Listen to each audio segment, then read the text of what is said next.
কেনেকুৱা লাগিছে? ভাল লাগিছে। ভাল লাগিছে, অকল ভালে লাগিছে।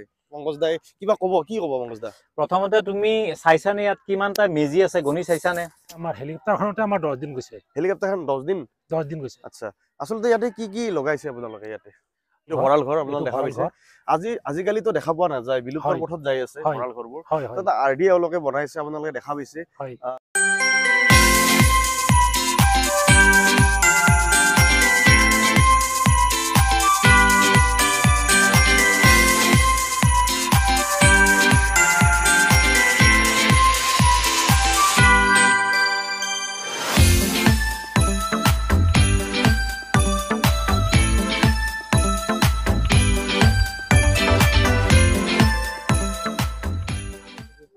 নমস্কাৰ, সকলোকে স্বাগতম জনাইছো ওৱান ষ্টাৰলৈ। আৰু মই বৰ্তমান উপস্থিত আছো খাউৰাত। আৰু আপোনালোকে আমাৰ পিছপিনে দেখা পাইছে এখন হেলিকপ্টাৰ বনাইছে। আৰু এই হেলিকপ্টাৰ বনোৱা খুৰাজনক আপোনালোকক চিনাকি কৰি দিম। প্ৰথমতে তেখেতৰ ওচৰলৈ যাম। আপোনাৰ নামটো? মোৰ নাম গণেশ চৌধুৰী। আচ্ছা, গাঁৱৰ সম্পাদক। কেনেকৈ মনত আহিল আপোনাৰ যে এখন হেলিকপ্টাৰ বনাম এনেকৈ? নহয়, এইটোতো আমি অতীতৰ পৰা কৰি আহিছো। প্ৰতি বছৰে আমি বেলেগ বেলেগ চিন্তা কৰি আহিছো। যোৱাবেলি আমাৰ 3টাকৈ শৰাই আছিলে। শৰাই বনাইছিলো।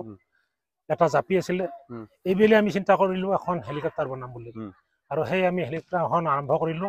কৰি পেলাই আমাৰ হেলিকপ্টাৰখনতে আমাৰ 10 দিন গৈছে। হেলিকপ্টাৰখন 10 দিন গৈছে। আচ্ছা, আচলতে ইয়াতে কি লগাইছে আপোনালোকে? ইয়াতে মেটেৰিয়েল কি ইউজ কৰিছে? ইয়াতে আমি ফ্ৰেমটো বাহিৰে বনাইছো। তাৰপিছত বাহিৰে বনাই আমি বাঁহৰ ৰিং দি এইটো মানে হেলিকপ্টাৰ আকৃতি কৰি লৈছো। তাৰপিছত আমি ওপৰত খেৰৰ হেৰি কৰি পেলাই আমি ধান খেৰৰ হেৰি কৰি মানে মেৰুৱাই দিছো। আচ্ছা, তো ইয়াতে পাংখা মানে ঘূৰিও আছে, আপোনালোকে দেখা পাইছে। তো পাংখা ঘূৰি আছে, পিছপিনে ঘূৰি আছে, আগপিনে ঘূৰি আছে। আৰু লগতে আপোনালোকে বহুত কেইটা ভেলাঘৰ বনোৱা দেখা পোৱা গৈছে। আৰু প্ৰকৃততে আমাৰ কি হয় যে বহুত ঠাইত বহুত কিবা কিবি বনাই আছে আৰু সেইবোৰ চাগে জ্বলাইও দিয়ে বহুতে। আপোনালোকে এইখন কি কৰিব? এইখন আমি নজ্বলাও। আমি এইখন নজ্বলাও, ঘৰবিলাক নজ্বলাও। সেইটো আমি আমাৰ অসমীয়া সমাজৰ এটা মানে চিন হিচাপে ঘৰবিলাক বনাইছো। সেইটো আমাৰ গোটেই মাঘৰ মাহটো ৰাখিব নেকি? গোটেই মাঘৰ মাহটোৱে মোটামুটি চলিব। আমি অহাকালি 2 বা 3টা জ্বলাম। তাৰপিছত ডেইলি 1টা 2টা এনেকৈ চলিব। কিমানটা বনাইছিলে গোটেই মিলি? আজি আমাৰ 22টা সম্পূৰ্ণ হৈছে। তাৰপিছত হেলিকপ্টাৰখন আৰু ঘৰ 3টা। তো 22টাকৈ বনাইছে গোটেই গাঁওবাসী ৰাইজে মিলি। তো আচলতে এনেধৰণৰ মানে কাম প্ৰতিখন গাঁৱতে দেখা পোৱা নাযায় সাধাৰণতে। তো আপোনালোকৰ গোটেই গাঁওখনত চাগে মিলা প্ৰীতি আছে, তাৰ কাৰণে সম্ভৱ হৈছে। আমাৰ একতা মানে ভাবিব নোৱাৰা একতা আমাৰ গাঁওখনত মানে অতুলনীয় এই ক্ষেত্ৰত। সেয়ে আমি এই কামটো মানে কৰাত সহজ হৈছে। আৰু এইটো পিনে ঘৰো আছে, তো ঘৰবিলাক আপোনালোক দেখাম। আৰু কেইটা ক'লে এই ভেলাঘৰ কেইটা বনাইছে টোটেলত? ভেলাঘৰ 19টা হৈছে। 19টা। আৰু গোটেই মিলি আপোনালোকৰ গোটেই মিলি কিমান বুলি ক'লে? গোটেই কেইটা 24টা। আৰু ইয়াতে খানা পিনা হ'ব নেকি আজি? খানা পিনা হ'ব আমাৰ। আচলতে গাঁৱৰ পৰিৱেশ গাঁৱৰ এইটো আমাৰ মূল ঘৰ। গাঁৱলীয়া সমাজৰ যিটো আমাৰ মানে কৃষকৰ মূল ঘৰ এইটো। এইফালে আপোনাৰ এইটো ভঁৰাল ঘৰ। এইটো ভঁৰাল ঘৰ আপোনালোকে দেখা পাইছে। আজিকালিতো দেখা পোৱা নাযায়, বিলুপ্তৰ পথত যাই আছে ভঁৰাল ঘৰবোৰ। এটা আৰডি এওঁলোকে বনাইছে, আপোনালোকে দেখা পাইছে। যদি আমাৰ সৰু ল'ৰা ছোৱালী বহুত দূৰৰ পৰা চাব আহিছে, এইটো চাইডেও আছে, সৰু ল'ৰা ছোৱালী লৈ আহিছে। কি ক'ব খুৰা আপুনি? কেনে পাইছে বা আপুনি ক'ৰ পৰা আহিছে? মোৰ ঘৰ আনন্দপুৰত, মণিপুৰ আনন্দপুৰ। ইয়াতে তাৰমানে মই লগৰ এজন ল'ৰা ইয়াৰ নাম কি আছিলে? এই ড্ৰাইভাৰজন ইমান সৰু ভাইটিকেইটাক লৈ কি নাম তোমাৰ ভাইটি?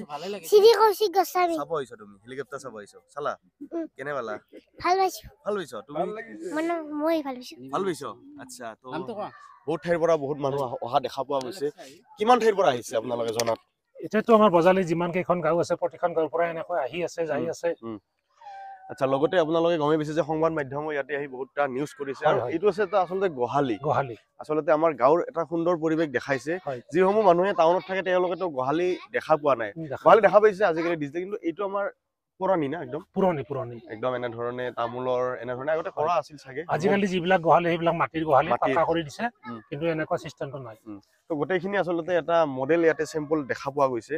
বহুত বেছি ভাল লাগিছে। তো আৰু গাঁওখনৰ উন্নতি কামনা কৰিছো। লগতে অহা বছৰলৈ কেনেকুৱা পৰিকল্পনা কৰিছে?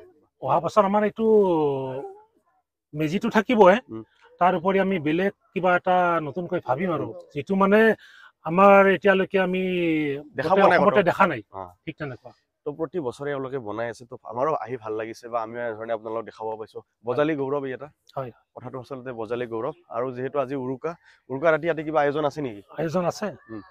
আমি আৰি মাছ কিনিছো, চিতল মাছ কিনিছো। গোটেই গাঁৱৰ মানুহে খাব নেকি ইয়াতে? গোটেই গাঁৱৰ মানুহে খাব। ইয়াতে খাব? ইয়াতে খাব। তো আচলতে এইটো এটা ভাল লগা কথা। কিন্তু আমাৰ ফেমিলি সেইটো চাইডে যে আমাৰ ধৰি লওক বেছি মেক্সিমামে নিজৰ ঘৰতে খায় আচলতে, কিন্তু এইখন গাঁৱৰ মানুহে গোটেই লগ হৈ এসাঁজ খাব ইয়াতে হ'ব ন খানা? ইয়াতে হ'ব। মাইনা কেনে পাইছো আহি বা কেনেকুৱা লাগিছে ইমান ধৰি লওক পাঠশালাৰ পৰা আহিছো চাবলৈ? বহুত বেছি ভাল লাগিছে। নিজৰ সংস্কৃতিত যে ইমান ধুনীয়াকে দেখিব পাইছো আমি, বহুতে হয়তো দেখিব পোৱা নাই, কিন্তু নিজকে ভাগ্যৱান অনুভৱ হয় যে আমি ইমান দূৰৰ পৰা আহি পেলাই হ'লেও যে এইবিলাক চাব পাৰিছো এতিয়াও।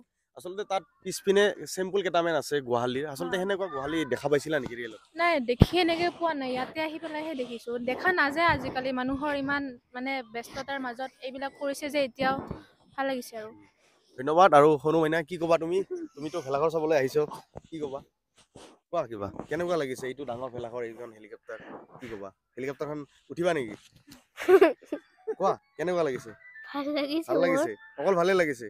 আৰু মাইনা কেনে লাগিছে তোমাৰ? ভালে লাগিছে। আচ্ছা, তো আগতেতো গোহালিতো এনে ধৰণৰ আছিল গাঁৱত, তো আজি আপোনাৰ তুমিও ভঁৰালৰ লগতে গোহালিও দেখিলা, তো এনেধৰণে একেলগে দেখিছিলা নেকি পিছত? নাই দেখা নাই একেলগে, তো একো নাই, তো আজি দেখিলা যিয়ে নহওক। আৰু ভাল লাগিছে নে আহি হেলিকপ্টাৰখন দেখিলা এনেধৰণে? বহুত ভাল লাগিছে। আচ্ছা, আৰু পংকজ দা আছে, পংকজ দা বিভিন্ন ব্যস্তৰ মাজত আজি আহিলে চাবলৈ, তো বহুত বেছি ভাল লাগিছে পংকজ দা এনেধৰণে আমাৰ লগত আহিছে। বা পংকজ দাই কিবা ক'ব, কি ক'ব পংকজ দা? প্ৰথমতে তুমি চাইছানে ইয়াত কিমানটা মেজি আছে, গণি চাইছানে?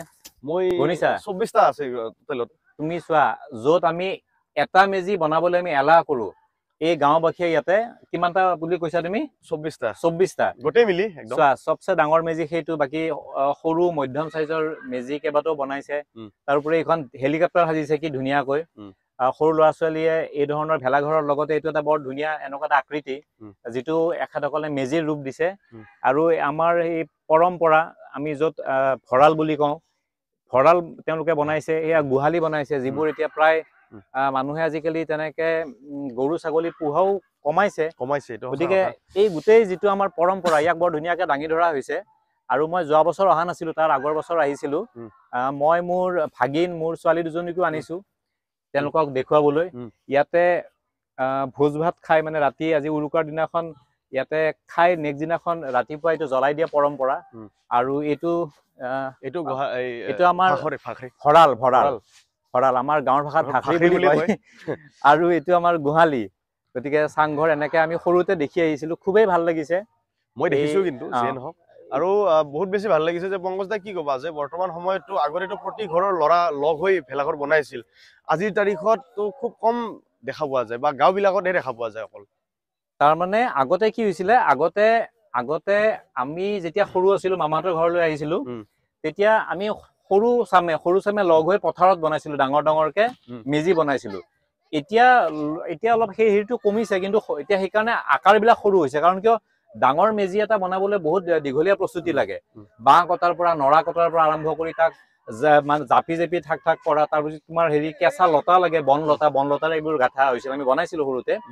এতিয়া অলপমান সৰু কৰাৰ কাৰণটো হৈছে কি, মানুহৰ হাতত সময়ো কম, আৰু সেইকাৰণে চবে নিজৰ ঘৰৰ সন্মুখে যোনে যেনেকে পাৰিছে সাজিছে।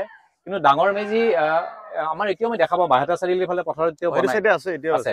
তথাপি যি নহওক, আমাৰ ইয়াতে এতিয়াও আমাৰ এই পৰম্পৰা আমি জীয়াই ৰাখিব চেষ্টা কৰিছো। যদিও আমাৰ পাঠশালা টাউনৰ কাষত তেনেকে দেখিব পোৱা নাযায়, কিন্তু গোবিন্দপুৰৰ লগতে লাগি থকা আমাৰ হাওৰা গাঁও, ইয়াতে এখেতসকলক সুধিছিলো, উদ্যোক্তাসকলক, যে কিমান বছৰ ধৰি এই পৰম্পৰা চলি আছে। তেওঁলোকে নাজানে, তেওঁলোকৰ বহুত আগৰ পৰা চলি আহি আছে। গতিকে ইয়াত অকল এই পৰম্পৰাত মেজি সজাই নহয়, ইয়াতে আমাৰ গাঁৱৰ বয়োজ্যেষ্ঠজনক মাতি আনি উচিত সন্মান দিয়া হ'ব। তেওঁলোকক ইয়াতে একেলগ কৰি তেওঁলোকৰ পৰা আশীৰ্বাদ লোৱা হ'ব। গতিকে বিভিন্ন পৰম্পৰাৰে এখেতসকলে যি ধৰণে মাঘ বিহু উদযাপন কৰিছে, এয়া সঁচাকে প্ৰশংসনীয়। আৰু মই বিশেষকৈ আমাৰ ওচৰতে থকা যিসকল আমাৰ দৰ্শক আছে বা লোক আছে, তেওঁলোকক মই জনাব বিচাৰো যে যিহেতুকে এই পৰম্পৰাটো আমাৰ পাঠশালাৰ ইমান কাষতেই আছে, আপোনালোকে এই স্থানলৈ আহিব। আমি এই ভিডিঅ'টোৰ তলত ডেছক্ৰিপশ্যনত বা তলত এই স্থানৰ যিটো আমাৰ আছে, লোকেশ্যন আছে, সেইটো দি দিম। আপোনালোকে ইয়ালৈ আহিব, আহি খুব ভাল পাব। আৰু সেইফালে কিছু ল'ৰা ছোৱালীয়ে ভলীবল খেলি আছে, খুব ভাল লগা পৰিৱেশ। আৰু ভিডিঅ'টো আপোনালোকে আৰম্ভণিতে দেখিব, আমি কিমান ধুনীয়া আমাৰ বাৰী মানুহৰ বাৰীৰ মাজে মাজে আমি জানি বুজি তেনেকুৱা ৰাস্তা এটা লৈ আহিছোঁ যাতে কিছু এটা ভাল লগা অনুভৱ হয়। আৰু আহোঁতে আমি ৰাস্তাৰ দুয়োফালে আমি নানান মেজি দেখা পাইছোঁ সৰু ডাঙৰ আকৃতিৰ। গতিকে আপোনালোক আটাইলৈ এই ভিডিঅ'টোৰ মাধ্যমেৰে ভোগালী বিহু আৰু আমাৰ উৰুকাৰ শুভেচ্ছা জনাইছোঁ। আপোনালোকে ভাল ধৰণে আজিৰ দিনটো আৰু এই বিহুটো উদযাপন কৰক আৰু আমাৰ এই পৰম্পৰা জীয়াই ৰখা যিসকলে অৰিহণা জ্বলাইছে তেওঁলোকক আপোনালোকে ধন্যবাদ জনাওক বা আমি ধন্যবাদ জনাইছোঁ। এইখিনিকৈ মই মোৰ বক্তব্য সামৰণি মাৰিছোঁ। ধন্যবাদ।